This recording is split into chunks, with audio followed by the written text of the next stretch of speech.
शेतमाल नियमनमुक्त करण्याचा सरकारचा निर्णय, त्या विरोधात होणारा अडत्यांचा बंद, त्यामुळे शेतकऱ्यांचं होणारं नुकसान हे चित्र गेल्या काही दिवसांपासून राज्यात दिसतंय। मात्र या सगळ्यामध्ये आपला माल कोणाला आणि कसा विकायचा असा प्रश्न शेतकऱ्यांना पडलाय। या पार्श्वभूमीवर माय विश्व टेक्नॉलॉजी या संस्थेनं farmersorg.in हे ॲप विकसित केलंय। या माध्यमातून शेतकरी आपला माल थेट घाऊक आणि किरकोळ विक्रेत्यांना विकू शकणार आहेत। त्यासाठी त्यांना वाहतूक आणि गोदामही उपलब्ध करून दिलं जाईल। farmersorg.in मध्ये शेतकरी, व्यापारी, घाऊक व्यापारी, छोटे व्यापारी आणि ॲक्च्युअल ग्राहक या सर्वांना एकत्र जोडणारं हे डिजिटल व्यासपीठ आता farmersorg.in माध्यमातून सर्वांना उपलब्ध होत आहे। यामुळे शेतकऱ्यांना त्यांच्या मालाला चांगला भाव मिळू शकतो।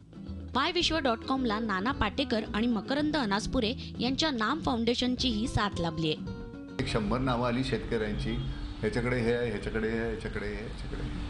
अशा पद्धतीने इतकं सोपं करून ठेवलेलं आहे आणि मला ते फार गमतीदार वाटलं। मला परदेशी सगळं जो आहे ना आमच्याच फाउंडेशनच्या संदर्भातलं म्हटलं ते तू बघ। खरं तर नियमनमुक्तीनंतर शेतकऱ्यांच्या मालाला हमीभाव मिळणं आणि त्यांच्यासाठी बाजारपेठ उपलब्ध करून देणं ही सरकारची जबाबदारी आहे। मात्र नियमनमुक्तीनंतर उद्भवलेल्या परिस्थितीचा सर्वाधिक फटका शेतकऱ्यांना बसलाय। त्यामुळे आता हे ॲप शेतकरी आणि ग्राहक यांच्यातला महत्त्वाचा दुवा ठरू शकतो। Ashwini Pawar, Zee media, Pune. Zee 24 तास रहा एक पाऊल पुढे।